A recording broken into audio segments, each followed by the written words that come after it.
presidente, en otro tema, presidente, preguntarle, cuando ya se termine la aplicación de las dosis de refuerzo de la vacuna para los grupos prioritarios, si han pensado o analizado en incluir a los niños de 5 años en adelante, ya que se incluye ya a los adolescentes, pero a este grupo de edad, preguntarle esto. Sí, se está revisando, de acuerdo a lo que se recomienda, ¿no?, en estos casos. Hay manejo politiquero de un partido que está promoviendo amparos para que se vacunen. No hay ningún problema. Nosotros, si un juez decide que se tiene que vacunar a un niño, lo hacemos. Hay ciertas advertencias. Yo creo que Hugo podría explicar más sobre riesgos, y estamos cuidando que sea de conformidad con el protocolo de salud, lo que recomienda la Organización Mundial de la Salud en estos casos, y que la vacuna se utilice bien, para todos, pero que se aplique a los más vulnerables, a los que pueden tener más riesgos. Esa es la política.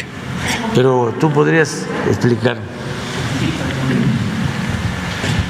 Gracias, presidente, con gusto. Gracias, Shaila, por insistir en este tema. Con mucho gusto lo volvemos a explicar.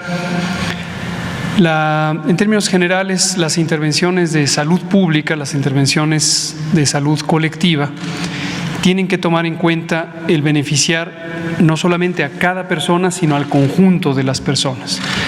A veces no parece fácilmente entendible que pudiera haber contradicciones entre la idea de esta persona en particular o esta, versus comparado con todo el conjunto de la población.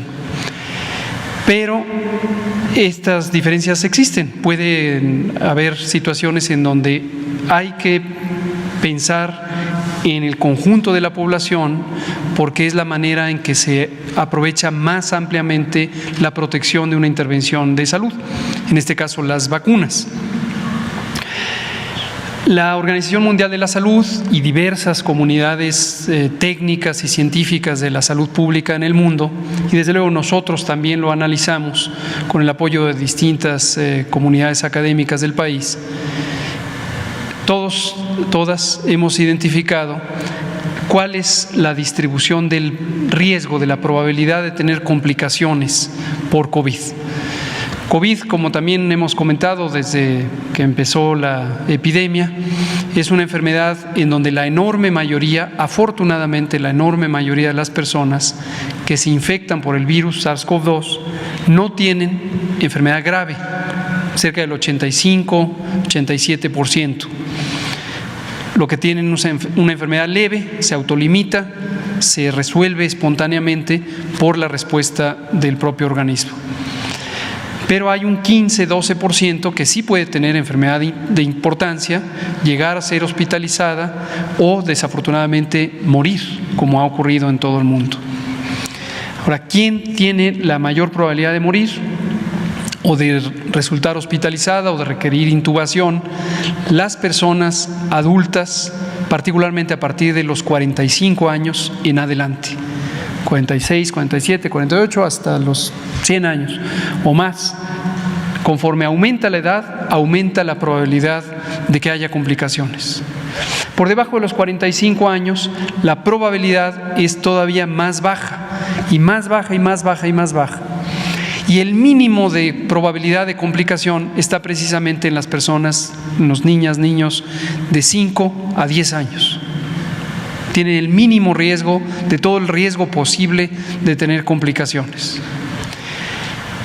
¿Qué debe hacer uno cuando piensa científica, técnicamente en la salud pública, debe cuidar que un recurso como la vacuna se utilice prioritariamente en las personas que tienen la mayor probabilidad de complicarse, porque cuanto más pronto uno proteja a esas personas, más pronto uno disminuye el peligro y más ampliamente disminuye uno el peligro.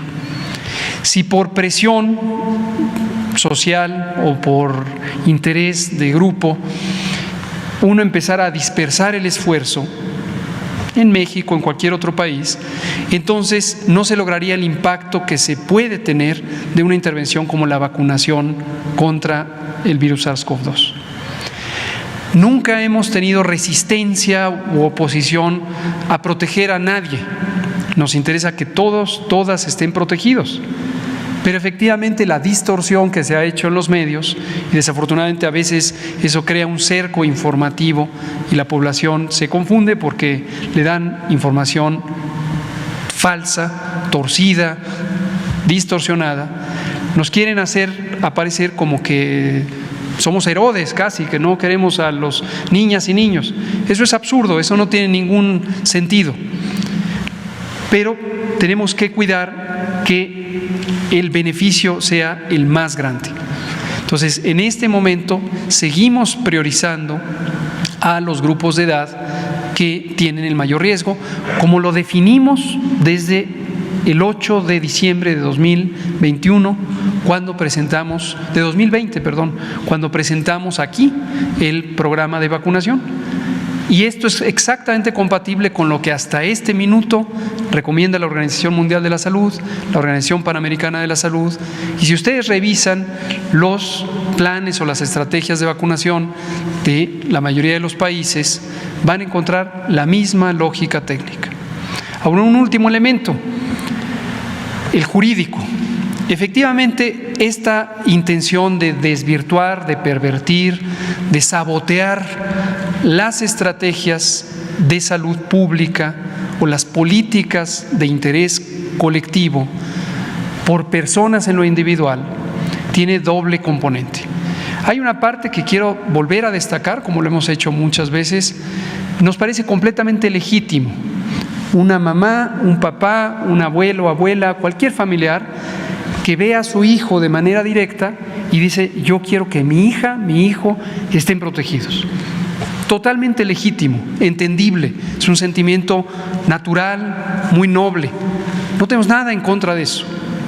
Lo que sí nos parece muy lamentable es que haya grupos de oportunistas que por razones económicas o por razones políticas o por lucimiento estén cazando prácticamente a personas que tienen ese noble sentimiento, o familias, para estarlas estimulando a hacer estos amparos y llegar a resoluciones judiciales. Hoy es 22 de febrero, precisamente hace 3 años, el 22 de febrero de 2019, la Suprema Corte de Justicia de la Nación estableció una tesis de jurisprudencia. Esto quiere decir un pronunciamiento, una sentencia que ha sido repetida y se establece ya como un criterio general. Esa tesis de jurisprudencia, por cierto, la he mencionado muchas veces, me llama la atención que ningún medio de comunicación le haya interesado investigar sobre qué es eso. Pero hoy es 22 de febrero, hace 3 años, la Suprema Corte estableció formalmente 2 perspectivas, 2 dimensiones del derecho a la protección de la salud. El derecho individual, que es más comúnmente identificado, y es cada uno de nosotros tenemos derecho a que se nos proteja nuestra salud, en lo individual. Pero la Suprema Corte de Justicia reconoció que hay otra dimensión, y es la colectiva, la grupal. Y no solo eso, sino que estableció que si en algún momento entran en contradicción, lo grupal, lo colectivo, lo poblacional, tiene precedente. Precisamente porque también en términos jurídicos, si no hubiera un criterio general, a capricho o a capacidad de persuasión de los casos individuales, se estarían desviando las políticas, los programas, las estrategias que protegen al conjunto. Hace 3 años lo estableció la Suprema Corte de Justicia. A ver si alguien tiene curiosidad e investiga y revisa exactamente por qué también en términos jurídicos estamos procediendo conforme a la ley. Gracias, subsecretario. Nada más para precisar, mi pregunta es si cuando ya se terminen de vacunar, en vacuna de refuerzo a los grupos prioritarios, si están analizando que siguieran los niños de 5 años en adelante. Y también el presidente mencionó que están viendo o han visto algunos riesgos en la vacuna, o sea que ha sido como, si nos pudiera ahondar un poquito en eso. Gracias. Qué bueno. Gracias, Shaila Rosagel, por retomar este tema. Y espero que esto pase el cerco informativo, pero desde luego a través de ustedes. No tengo mucha esperanza que en los medios corporativos, como los que señalaba el presidente, vamos a encontrar esto. Seguramente lo que vamos a ver mañana en el encabezado es: López-Gatell insiste en que no se vacunen a los niños. Cuando uno piensa en una intervención de salud, la que sea, hay que sopesar 2 elementos: el beneficio y el posible riesgo que pudiera conllevar. El beneficio está en proteger frente a, pensemos en esto, en el COVID, la probabilidad de tener enfermedad grave. Ya dijimos que si nos vamos a niñas, niños de 5 a 10 años, su riesgo es muy bajo. Entonces, la probabilidad de que haya beneficio es pequeña, porque el riesgo de entrada es muy bajo. Entonces, ya no agrega mucho más el vacunar. Las personas, las familias que de manera muy legítima tienen la preocupación por sus hijos, les vuelvo a decir con todo aprecio y respeto, no piensen en que las niñas y niños tienen el mismo riesgo que hemos visto y que nos ha marcado a todos con tristeza de las defunciones, las hospitalizaciones que ocurren en las personas adultas. Psicológicamente uno está pensando en lo terrible que ha sido la epidemia, uno voltea a ver a su hija o hijo y piensa que le va a pasar lo que ha pasado con esta epidemia, pero no, niñas y niños tienen un riesgo muy bajo, excepto por supuesto quienes tienen comorbilidades, y por eso llevamos ya meses vacunándoles con la vacuna contra el COVID. Ahora, por el otro lado, cualquier producto farmacéutico puede tener consecuencias. El riesgo también es muy bajo de que haya una complicación, afortunadamente, y si no, no se utilizaría la vacuna si no fuera segura. Pero cuando uno ya piensa en el balance de riesgo versus beneficio, cuando hay un bajo beneficio, puede ser que pese más el riesgo. Algunas complicaciones, como puede ser la miocarditis, la inflamación del corazón, ocurren en probabilidad muy baja, pero si se compara con la probabilidad de que sea benéfico en una población con riesgo muy bajo, puede quedar empatado o incluso puede inclinar la balanza a decir, mejor no corro el riesgo porque el beneficio es muy bajo, aun cuando el peligro de daño también sea muy bajo, ¿no? Respecto a la pregunta, y para no dejarla suelta, aunque la hemos abordado muchas veces, con mucho gusto lo volvemos a explicar, no tenemos resistencia a que eventualmente, si la evidencia es convincente de que se necesita esa protección en niñas y niños, pudieran llegar a ser consideradas.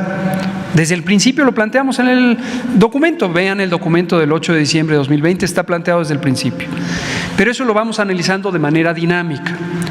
No perder de vista que hay muchas otras vacunas que existen y precisamente no se incorporan al esquema de vacunación por las distintas realidades. Pongo un ejemplo, la vacuna de varicela, la vacuna contra la varicela, o la vacuna contra la hepatitis A.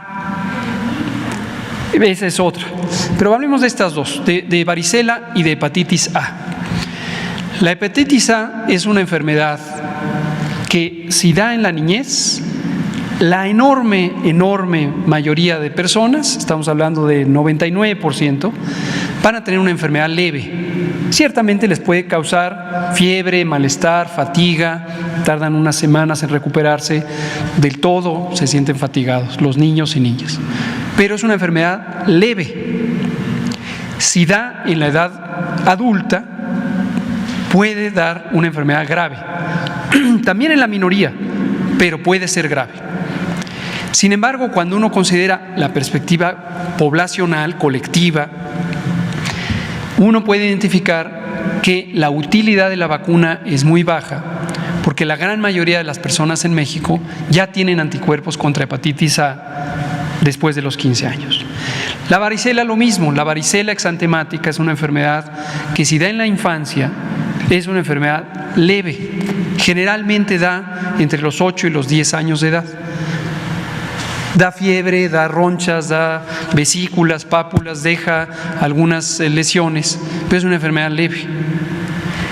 Y pasados los 15 años, la enorme mayoría de las personas en el mundo, no solo en México, ya tenemos antecedente de varicela y tenemos anticuerpos contra varicela. Entonces, la vacuna igualmente no está incorporada en la gran mayoría de los esquemas de vacunación del mundo. Entonces, son ejemplos de vacunas que sí existen. Si uno lo piensa en forma individual, uno diría, yo quiero tener esa vacuna. Pero uno tiene que pensar en la política pública general y el balance entre su utilidad, su riesgo y el beneficio general que puede dar.